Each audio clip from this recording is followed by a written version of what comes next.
inédita, uma entrevista exclusiva, a primeira ao vivo com o presidente eleito do Brasil, Jair Messias Bolsonaro. Parabéns pela votação, obrigado por me receber mais uma vez. Boa noite, presidente. Boa noite, eu que agradeço o jornalismo aí isento da Record. Obrigado, Eduardo. Presidente, o senhor foi responsável pela primeira derrota em 20 anos do Partido dos Trabalhadores numa eleição presidencial. Mais cedo, o candidato derrotado Fernando Haddad divulgou nas redes sociais uma mensagem de boa sorte ao senhor. Minha pergunta é simples: qual vai ser a sua relação com o contraditório, com a oposição, com quem pensa diferente do senhor? A oposição sempre é bem-vinda, até nos ajuda a evitar que algo de mal venha acontecer numa decisão possivelmente errada da tua parte. Logicamente, nós sabemos o que é oposição pela oposição. Isso, apesar de a gente esperar que não venha ocorrer, mas nós sempre nos preocupamos com isso. A oposição é bem-vinda, a liberdade de expressão é sagrada e vamos fazer um Brasil diferente agindo dessa maneira. Nessa esteira, é claro que a sua votação foi expressiva, 58 milhões de votos, mas se a gente fizer uma conta rápida e perceber os 45 milhões que foram para o seu adversário e mais aquelas pessoas que foram à urna, mas não escolheram o senhor como opção, brancos, nulos, as próprias abstenções, o senhor tem um recado importante do eleitor também, numa certa descrença na política tradicional. Como é que o senhor pretende conquistar essas pessoas? Bem, nós vamos governar, na verdade, para 208 milhões de pessoas, não apenas quem votou em mim. O Brasil está mergulhado na mais profunda crise ética, moral e econômica. E não vai ser uma pessoa ou um partido que vai tirar o país dessa situação. Precisamos do apoio de todos. Não queremos fazer nada que venha a prejudicar ainda mais quem quer que seja no Brasil. E assim sendo, eu apelo ao entendimento de todos para que nos apoie, dê sugestões e quem esteja, porventura, no parlamento, ajude a aperfeiçoar essas ideias, porque o que está em jogo é o nosso Brasil. Estamos todos, sem exceção, no mesmo barco. Nesse quesito, o senhor tem um parlamento renovado, como há muito não se via, uma renovação histórica tanto na Câmara quanto no Senado. Como conversar com esses novos políticos, muitos deles nunca tiveram uma carreira política antes, sobre a sua pauta para o país? As conversas, na verdade, já começaram. É muito parlamentar novo, vários partidos já veio conversar comigo e tem conversado por aí também sobre a situação que se encontra o Brasil. Muitos, até de outros partidos, foram eleitos por estarem me apoiando. Quer dizer, o nosso nome ajudou a eleger não só uma grande bancada para o PSL, bem como parlamentares de outros partidos. E semana que vem, sim, estaremos em Brasília e buscaremos, junto ao atual governo, Michel Temer, aprovar alguma coisa no que está em andamento lá, como a reforma da Previdência, se não num todo, né, em parte do que está sendo proposto, porque evitaria problemas para o futuro governo, no caso, seria eu. Então, e também vamos buscar maneiras de evitar novas, ditas pautas bombas, que nós estamos com um déficit monstruoso e não podemos aumentar esse déficit ainda mais para a partir do ano que vem, sob o risco do Brasil entrar em colapso. Não queremos isso daí. Bom, entre as questões que o governo Temer parece ter valiosas, tem o teto de gastos, que está em vigor, que, segundo muitos, engessa, inclusive, investimentos futuros. O senhor é simpático à manutenção do teto como ele está? Olha, seria até dispensável a questão do teto, porque já estamos... nossa economia já está deficitária. Então não adianta você, por exemplo, querer revogar a emenda constitucional do teto, porque não tem como investir mais no Brasil.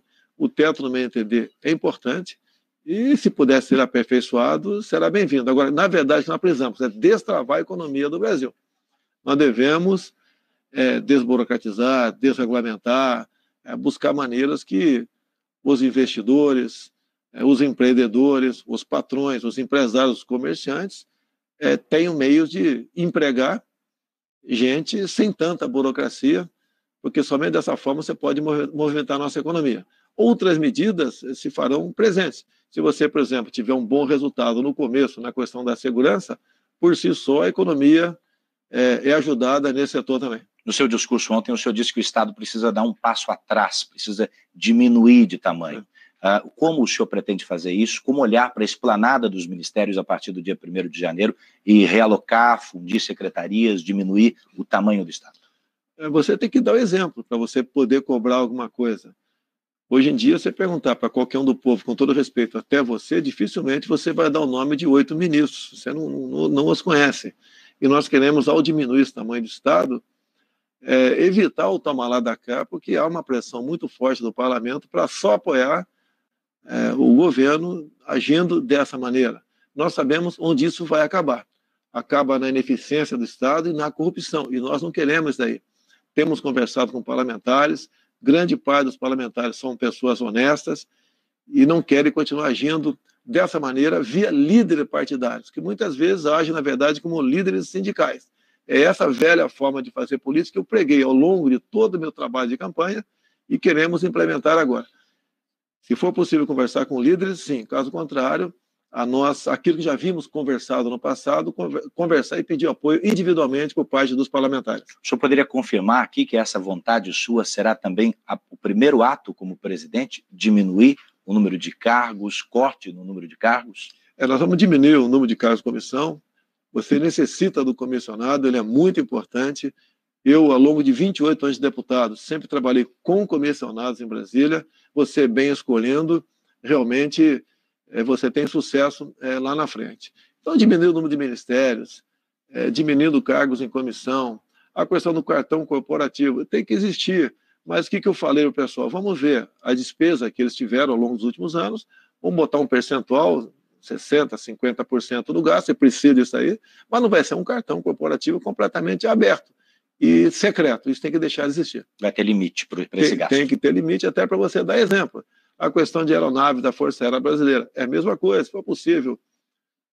Às vezes você é obrigado, você não tem uma rota para um local que você tem que cumprir uma missão, quer seja o ministro, o próprio presidente da República. Mas sempre que nós pudermos viajar de avião de carreira, é a orientação que eu estou dando. Vamos também levar em conta as viagens anteriores e botar um percentual dessas viagens para que a gente possa, então, governar pelo exemplo. O senhor vai chamar esse controle de gastos mais para perto do presidente, que hoje ele fica um pouco distribuído, porque quem votou no senhor, eu entendi também, quer que o senhor seja intransigente com qualquer tipo de desvio ético e de gestão. Como compor isso? Como deixar essa cartilha clara e mais próxima do senhor? Olha, os nomes que nós já escolhemos, bem como aqueles que estão em vista, são pessoas extremamente responsáveis. Não precisa um presidente ficar em cima, por exemplo, do Paulo Guedes, ou do Onyx Lorenzoni, ou do general Heleno.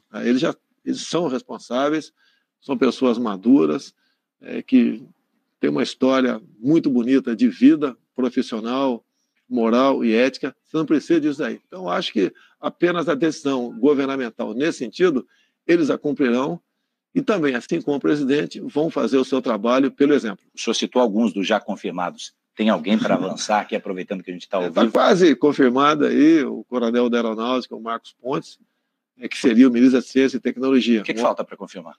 Mas é um pequeno detalhe, porque o que acontece? É duro você confirmar o nome, né, e depois na frente mudar. Pelo que tudo indica, o Marcos Pontes será confirmado brevemente, seria então nossa quarta pessoa confirmada no Ministério. O senhor diria que estão desautorizadas outras nomeações ou outros nomes que têm surgido ao longo dos dias que não venham da sua boca? Eu tenho visto os jornais, né? E realmente tem aparecido um nome aí que eu nunca vi na vida. Tá? Nunca conversou comigo. Como alguns conversaram comigo e, de repente, quando saiu da minha casa, se lançavam. Esses já podem se considerar fora do governo, até porque, se tivesse ouvido mesmo qualquer conversa nesse sentido, seria reservado e não poderia estar falando de fora para quem quer que seja. O senhor pretende mesmo indicar o juiz Sérgio Moro como ministro do Supremo? Bem, agora, como acabou o período eleitoral, se tivesse falado isso lá atrás, soaria oportunismo da minha parte, né? Eu pretendo, sim, não só para o Supremo, quem sabe até para o Ministério da Justiça. Pretendo conversar com ele, saber se há interesse dele nesse sentido também. Pretendo conversar brevemente com ele e, se houver interesse da parte dele, com toda certeza, ele será uma pessoa de extrema importância num governo como o nosso. Num passado não muito distante, o senhor falou também sobre a possibilidade de aumentar o número de vagas no Supremo Tribunal Federal e, de certa maneira, questionou a isenção dos que ali estavam. Isso ficou no passado? Ficou no passado. Você tem que ver o contexto, o momento. Quando o povo, de maneira geral, reclama de algumas decisões do Supremo, que é o direito, reclama das nossas, do Parlamento, você começa a ver que a maneira de ter um tribunal isento seria aquela. Ficou no passado, realmente. Eu estava embarcando num rumo, no meu entender, equivocado. Há poucos dias não. Agora, domingo, conversei ali com o Dias Toffoli, chegando a Brasília, conversarei com o presidente do Supremo, e eu tenho certeza que teremos uma convivência extremamente harmônica. E disse mais para ele, que não é o executivo que vai fazer, não. Vamos fazer juntamente com o judiciário. Todos nós somos responsáveis pelo futuro da nossa nação. Alguns analistas têm entendido que o Supremo terá uma participação, uma importância, de fato, nos próximos anos na garantia dos direitos das minorias. O senhor que no passado chegou a falar que as minorias deviam se curvar às maiorias, vai governar também para as minorias? Eu queria saber que me definisse o que é minoria. Quais direitos de tal minoria? Nós somos iguais, não tem diferença minha para você. Não interessa essa cor da pele, opção sexual, região que você nasceu, gênero, somos iguais, como está no próprio artigo 5º na Constituição. Nós não podemos pegar certas minorias, tá certo? E achar que tem superpoderes que são diferentes dos demais. Eu acho que nós conseguimos a igualdade para todo mundo, todos se sentirão satisfeitos. O senhor recebeu uma bateria de telefonemas desde ontem, acho que eram 7h17 da noite, quando o senhor foi confirmado de fato eleito. Acho que a primeira ligação foi do presidente da Colômbia. Sim. Como é que foram essas conversas? Todas as conversas foram protocolares. Recebi também do Uruguai, da Argentina, do Chile, de Israel, da Espanha, do Trump também. Foram conversas todas protocolares. Obviamente, eu estou muito feliz porque, apesar de protocolares, houve uma certa demonstração que nós podemos caminhar juntos com esses países para o bem dos nossos povos. Paulo Guedes, seu principal assessor econômico, futuro ministro, disse ontem que Mercosul não é prioridade. O senhor concorda com ele? Qual é o seu aceno para os nossos irmãos de fronteira? Paulo Guedes foi até além, né? Está vendo como tem algo em comum com o presidente? Porque ele se soltou.